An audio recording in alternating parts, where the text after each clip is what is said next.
मुख्यमंत्री थे आदरणीय शांता कुमार जी। वो इस सोच को लेकर के चले थे कि हमने हिमाचल प्रदेश को कर्ज लिए बिना इस प्रदेश को विकास की गति के लिए हम लोग आगे लेकर के चलेंगे। लेकिन जहां तक प्रदेश की बात है, प्रदेश में ऋण लेने की बात है, तो मैं आप सबकी जानकारी के लिए कहना चाहता हूं, हिमाचल प्रदेश में अगर ऋण लेने की शुरुआत अगर किसी सरकार ने की है तो कांग्रेस पार्टी की सरकार ने। जब राजा वीरभद्र सिंह जी प्रदेश के मुख्यमंत्री थे तो पहली बार ऋण उस वक्त लिया गया।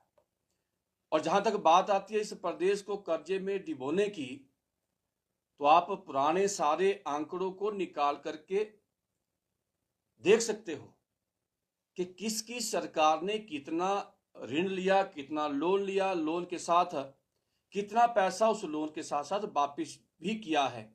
इन सारी चीजों को आप विस्तृत देख सकते हो, ये भी मैं आप सबसे कहना चाहता हूं।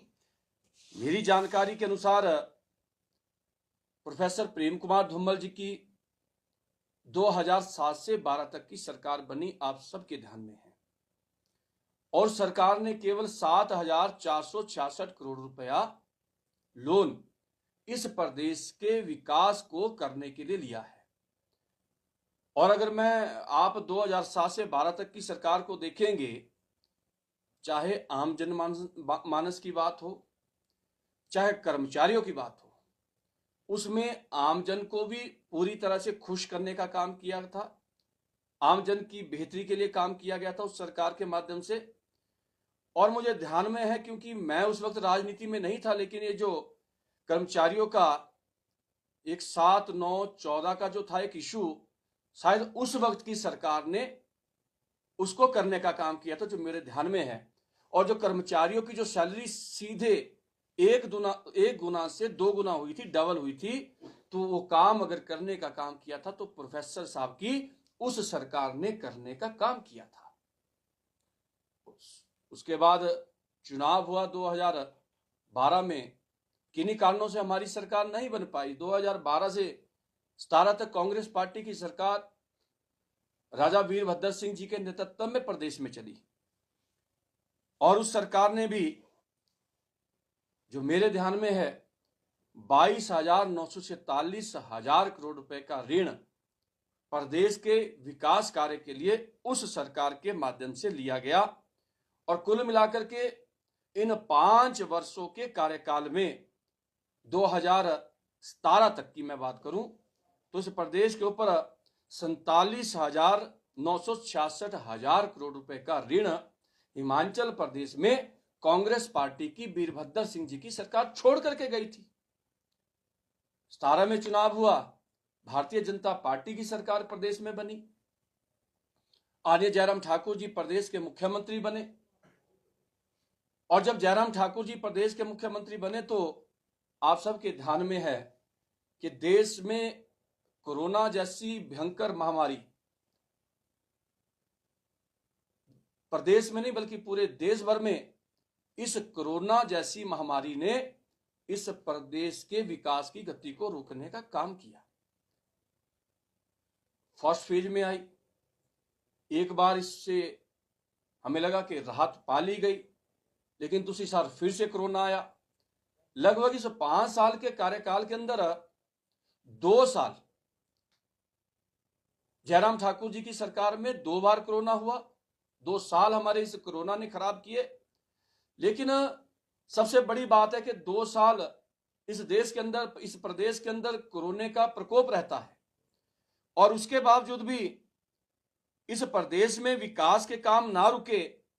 उन विकास के कामों को कैसे गति दी जाए, मैं समझता हूं कि उस कोरोना के दौर के अंदर इस विकास के कामों की गति ना रुके, वो गति निरंतर चलती रहे, तो सबसे बेहतरीन प्रबंधन व्यवस्था और अपने लोगों को लेकर के, अपने लोगों का फ्री ट्रीटमेंट किस तरीके से हो, इलाज किस तरीके से हो, वो अगर काम करने का काम किया है तो सिर्फ और सिर्फ जयराम ठाकुर जी की सरकार ने किया है। और उन 5 वर्षों में लगभग 19,000 करोड़ रुपए का ऋण आदरणीय जयराम ठाकुर जी की सरकार ने लिया है, ये भी मैं आपको कहना चाहता हूं।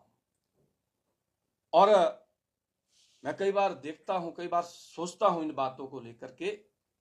अब स्वाभाविक है, सरकार किसी की भी है, हमारी है, इनकी है। और जब सरकार बनती है तो सरकार का काम रहता है कि हम नए नए ऐसे विकास के काम करें जिन कामों को लेकर के प्रदेश की जनता को भी वो नए काम दिखे, हमारे देश के चौथे स्तंभ को भी वो काम दिखे। और स्वाभाविक है, जब बाहर से पर्यटक आते हैं उनको भी लगे कि इस प्रदेश में कुछ नया हो रहा है। तो मैं कहना चाहता हूं, ये सारी चीजों को लेकर के 5 साल का कार्यकाल जयराम ठाकुर जी का था, 2 साल कोरोना में चले गए, केवल 3 वर्ष ही हमें काम करने को मिले।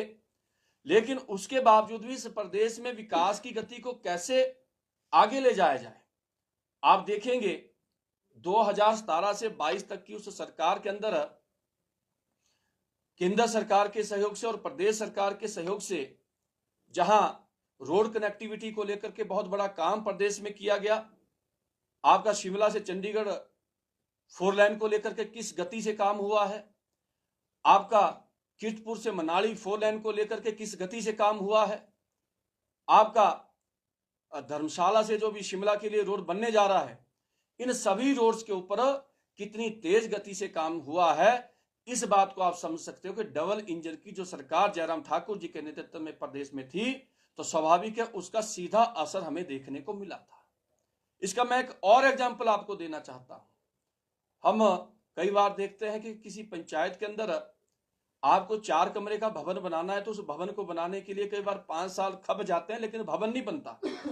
लेकिन हम सब सौभाग्यशाली हैं, मैं इस बात को इसलिए कहना चाहता हूं, मोदी जी के आशीर्वाद से, आदरणीय जगत प्रकाश नड्डा जी के आशीर्वाद से हिमाचल प्रदेश को एम्स जैसा इंस्टीट्यूशन मिलता है और उसका शिलान्यास भी उसी सरकार के दौरान किया जाता है और उसका उद्घाटन भी उसी सरकार के दौरान किया जाता है।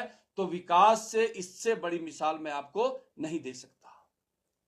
आप देखेंगे कि हमारी सरकार ने टूरिज्म की दृष्टि से भी नई नई डेफिनेशन को सिलेक्ट करने का काम किया। उन्होंने कहा कि नए भी ऐसे स्थान टूरिज्म की दृष्टि से